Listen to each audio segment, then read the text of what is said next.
আসসালামু আলাইকুম দর্শক, আমরা এই মুহূর্তে দাঁড়িয়ে আছি চট্টগ্রামের ১৬ শহরের এক পর্তুগিজ কবরস্থানে। এখানে যারা মৃত্যুবরণ করেন তাদেরকে নাকি স্বর্ণের গহনা সহ সমাহিত করা হয়।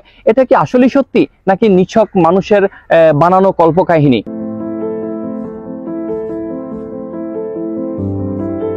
বন্ধুরা, আজকে আমি আপনাদেরকে নিয়ে যাচ্ছি চট্টগ্রামের সর্বপ্রথম কবরস্থানে, যে কবরস্থান প্রায় ৩০০ বছরেরও বেশি পুরাতন, যেটি পর্তুগিজ কবরস্থান বা খ্রিস্টান কবরস্থান নামেও পরিচিত। চট্টগ্রাম শহরের পরিচিত একটি স্থান ১৬ শহর। ১৬ শহর রেললাইন ধরে একটু সামনের দিকে এগিয়ে গেলে আপনাদের চোখে পড়বে শত বছরের পুরাতন এক সমাধিক্ষেত্রের। গেট দিয়ে প্রবেশ করতেই মনে হলো অতীতের রাস্তা ধরে ৩০০ বছর পিছিয়ে গিয়েছি।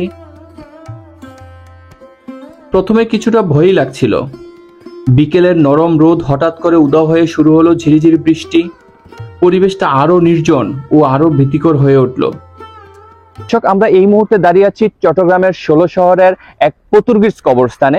১৫৮০ সালে যখন মুঘল সম্রাট আকবর এই পর্তুগিজদেরকে এই বাংলায় কুঠি স্থাপন করার অনুমতি দেন, তখন থেকেই এই ভারতীয় উপমহাদেশে এবং এই বাংলায় পর্তুগিজদের আগমন ঘটে। ১৭৫৭ সালের পলাশির যুদ্ধ, দুটি বিশ্বযুদ্ধ ও মহান স্বাধীনতা যুদ্ধের ইতিহাস বুকে জড়িয়ে নীরবে আজও দাঁড়িয়ে আছে এই সমাধিক্ষেত্রটি।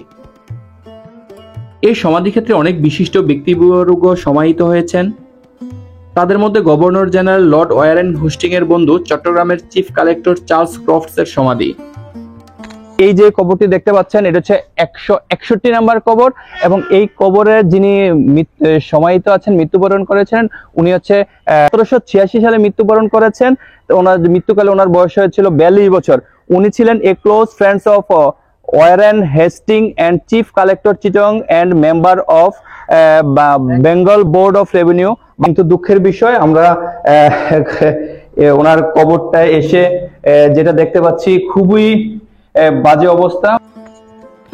তৎকালীন সময়ে বিশিষ্ট ব্যক্তিবর্গ, নাবিক, সিভিল সার্জন, ব্যবসায়ী, রেলওয়ে কর্মকর্তা, প্রশাসনিক ব্যক্তিবর্গ, পাদ্রী ও তাদের পরিবার পরিজনের সমাধি শত বছর ধরে ঠায় দাঁড়িয়ে আছে শান্ত শীতল নির্জন এই ফরেস্ট হিলের পাদদেশে। আরেকটি কবর দেখতে পাচ্ছি, এই কবরটি হচ্ছে রিচার্ডস বেরডন, মেজর বেঙ্গল আর্মি। উনি বাংলাদেশ আর্মির মেজর ছিলেন। উনি 1837 সালে মৃত্যুবরণ করছেন। আমি আরেকটি কবর এখানে দেখতে পাচ্ছি। এই কবরটি হচ্ছে তাদের পারিবারিক কবর বলা যায়। এখানে ফ্যামিলি গ্রেভ লেখা আছে, ওটা হচ্ছে পারিবারিক কবর। এখানেও আরেকটা আমি দেখতে পাচ্ছি, এটাও ওদের পারিবারিক কবর।